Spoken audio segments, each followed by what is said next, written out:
This edition of HabiNews with Lauren Morris and Cody Alcorn begins right now. Welcome to HabiNews. I am Lauren Morris. And I'm Cody Alcorn. During today's newscast, we will bring you the latest information on what's happening at Habitat Greenville and also share stories about how we are living our mission to provide affordable and sustainable homeownership to low-income families. The biggest news may be that Habitat Greenville is providing its 300th family with homeownership. It all started in 1985 with a dream of a few people to build one home per year. John Bosma caught up with one of those founders and has that story. John? Thanks, Cody. 26 years ago, Joe Barron and others had a vision to help hardworking families who couldn't afford a home get one. We saw a real need for affordable housing for a lot of people, and the government did not have any programs for home ownership, and we were looking for ways for individuals, people to get involved and not have to wait on government or anything else. I asked Joe about the first family that Habitat helped. Yes, it was Vernon and Angie, and they were moved into a home in Poe Mill that we had been given their old mill house, and we renovated it as our first project. It was sort of a practice project, but it came out well for them. And I remember particularly we put yellow vinyl siding on it, and she said she had always prayed and dreamed for a yellow house. So that was exciting for them and us. The vision that the community members started many years ago continues today. Lauren, back to you. Thanks, John. 300 families over 26 years have been impacted in marvelous ways. But this is no giveaway program. Here are some families to tell their own story. I was so excited when they told me that I was approved for my bill. They told me, I used to know the date, I don't remember the date now, I'm sorry. When they told me, I was so excited, and I had church that night. And at the end of our Dare to Dream program, they asked, did anybody have any good news? And I wasn't going to say anything. And my best friend, she just kept tapping me and tapping me. And so I said that I got approved they're going to start building my house. I'm a recipient now. I was ecstatic. When I got by myself, I did a little dance, in the house, and, went back and forth to each room, just looking around. I couldn't believe it. So I was very excited. The most important thing that I learned out of the bill was being generous and helping others. It really pays off, because when they first started building my house, I don't know if you remember, that was a time when gas was very expensive. And it was people coming as far as Landrum, I think, or somewhere. They were coming a long way to help build. And that really touched me to know that their family let them give up their day to come and help build a house for me, somebody they didn't know. It's really been amazing. It's really been amazing. If you want it, you're going to work for it. Anything worth having is worth working for. Habitat families work hard for homeownership, we know. But let's hear more about the program that families have to go through to become Habitat homeowners. Karen Olson has Lisa Williams, Director of Family Services for Habitat, to explain.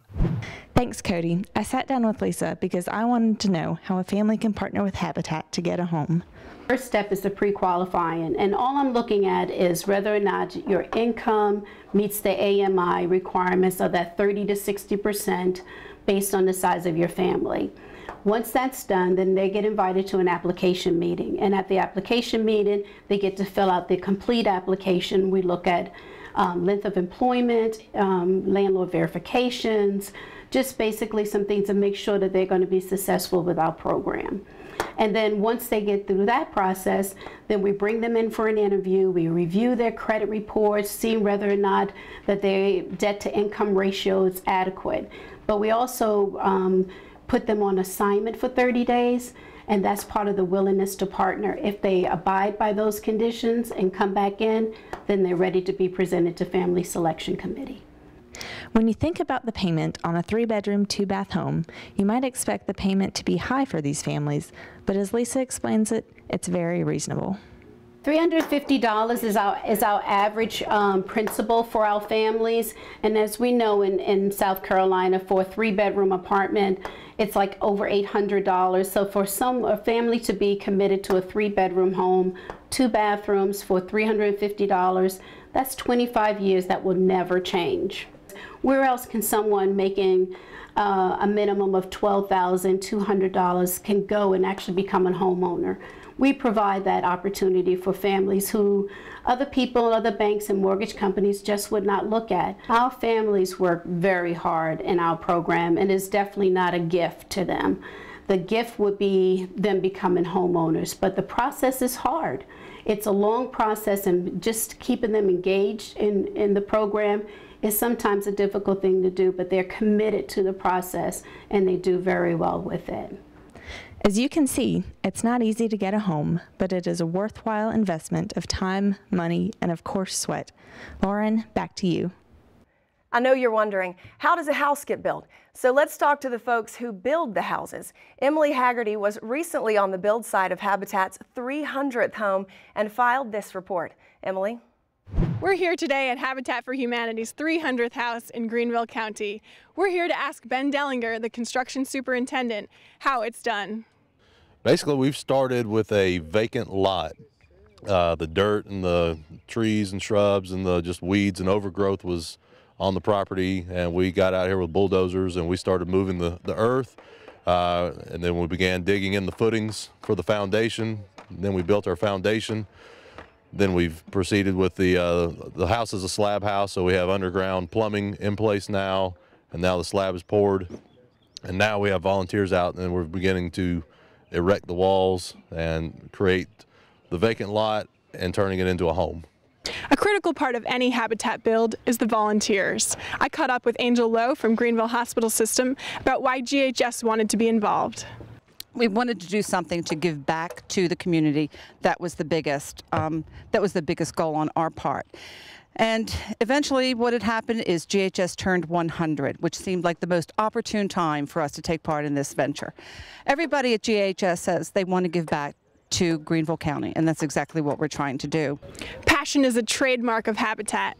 I asked Ben, why do you do what you do? It's a good feeling to see that we're able to help families achieve something that through normal standards they're not going to be able to achieve it on their own.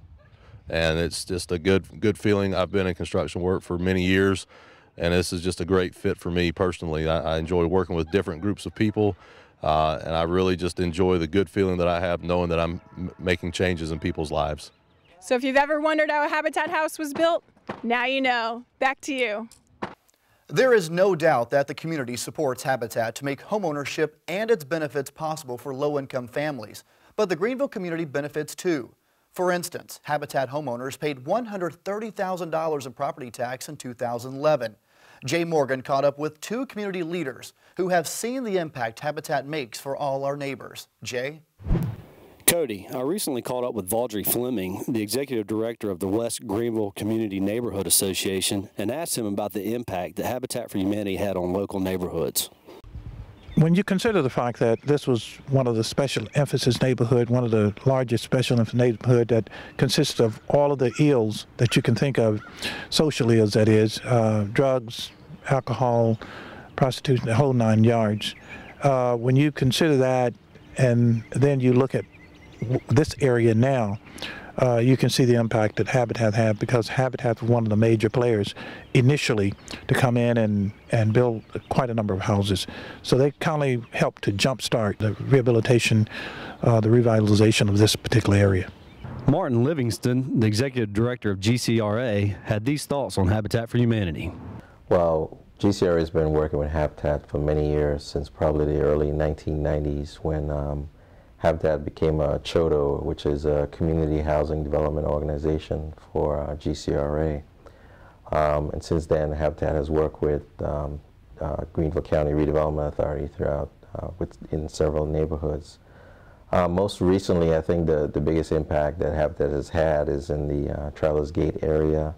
One of the partnerships that we've had with Habitat was working with Furman University students who raised the sponsorship fee to build one of the first aircraft house for a Habitat organization in South Carolina. We thought that was a great project. I think we've built about 3 so far in that neighborhood that were specifically aircraft designated, and that gave Habitat the experience and the opportunity to build more energy efficient housing. I even know some residents who their utility bills is less than $50 a month. So That's a great opportunity to go from substandard housing to families who are at 50% of median income. That's typically any family that is a single person making less than $20,000 a year in income. So I think it's a great opportunity for a lot of families who are interested in having assets. Habitat doesn't charge interest rates, interest on their homes, and families in that lower threshold of income, it's a great opportunity for home ownership and assets. Whether it's the community, the county, or the homeowner, Habitat for Humanity benefits everyone involved. Lauren, back to you. Habitat has to have money to provide 300 families with affordable and sustainable home ownership. Those monies come from corporate and church partners, individuals, foundations, government grants, and homeowner mortgage payments. But there is another source we think you should know about. Habitat Restores are an important and growing source of revenue for Habitat Greenville. Renee Shelton, store manager, explains. We take in donations from the community and from other corporations. People come in and they donate, or we go and we pick up donations from them, larger donations. Then we process through them, we clean them up or fix them up, and then we sell them to the public.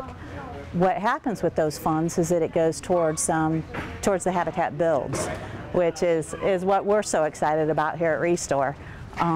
In the month of January, our funds were able to support a quarter of a build. In February, we did a third of a build. So everybody that donates or shops here is giving to a family, a working poor family that otherwise wouldn't have an opportunity at home ownership. So that's a big deal to us. If you would like to donate to the Habitat Restore, just visit the website at greenvillerestore.org and you'll get information on donating, store locations, volunteer opportunities, and items for sale in the store. 300 homeowners through Habitat over 26 years is impressive. However, the folks at Habitat believe the best is yet to come. Habitat will continue to build new homes with the help of a few new programs for homeowners that are being started in 2012. Habitat Vice President Brian Massengill tells us what the future looks like for Habitat Greenville. Habitat has rolled out two new programs, critical repair and weatherization. These programs are designed to help homeowners that are currently in their homes sustain home ownership. The first one I mentioned, critical repair, is a program where we go in and replace major structural defects in the home, roofing, plumbing, flooring, things that could put a family at risk of losing their home. And the second one is weatherization. Weatherization is a program where we replace windows, replace insulation, make the home more energy efficient. When we do that, we can cut down on a family's utility bill. And we do that, it limits the effect of poverty for the families. There's three things that this does for families. One, it helps the family stay in the home. It increases the value of their home, and it also helps with neighborhood revitalization. It helps make the neighborhood look better appearance-wise on the outside. And also, it creates another way for us to serve families. We go from serving 10 families this fiscal year to 25 families in fiscal year 2015-2016.